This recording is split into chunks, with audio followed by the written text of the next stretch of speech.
Alors, comment allez-vous? Bien? Moi, ça va. Alors, comme chaque semaine, un nouveau roman à lire que je vous conseille. Une idylle interdite. Alors, l'histoire qui nous est contée est bien avancée. Le couple est déjà formé. Ils ont une histoire commune en cours. S'ensuit un retour en arrière pour nous permettre de combler les blancs. L'auteur nous décrit la rencontre dans un cadre professionnel. Un long chemin est parcouru avant de s'apprivoiser mutuellement. La sauce prend lentement pour aboutir au rapprochement des corps. Bon, je ne vous fais pas un dessin. Il est riche, il vient d'avoir un accident grave. Elle est engagée pour le remettre sur pied. Après un temps plutôt long de remise sur pied, d'un commun accord, il décide d'avoir une relation sans prise de tête, sans promesse. Un accord de dupes, on s'en doute. On s'en doute puisque les sentiments sont difficilement contrôlables. Ce qu'il y a de différent ici, le bonhomme pour la reconquérir, oui, il se sépare à un moment, va devoir lui prouver son amour par des actes sans lui dire je t'aime. Mais saura-t-elle déchiffrer ce langage? Saura-t-elle voir tous les sacrifices qu'il fait? C'est au-delà du sacrifice. C'est un changement de vie, carrément. Une renaissance. Comme vous vous en doutez, je vous le recommande. Je ne me suis pas trop appesantie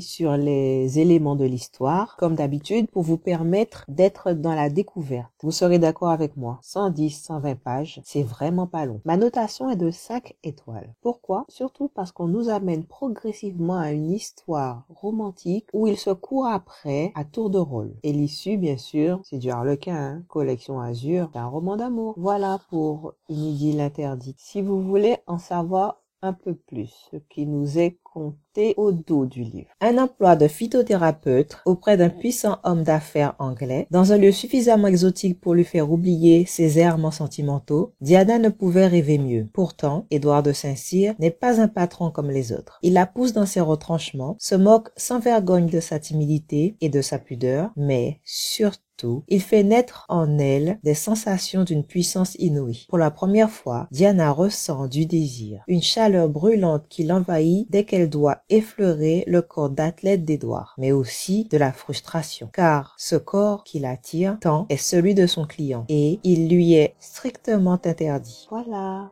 à bientôt pour de nouvelles aventures sentimentales.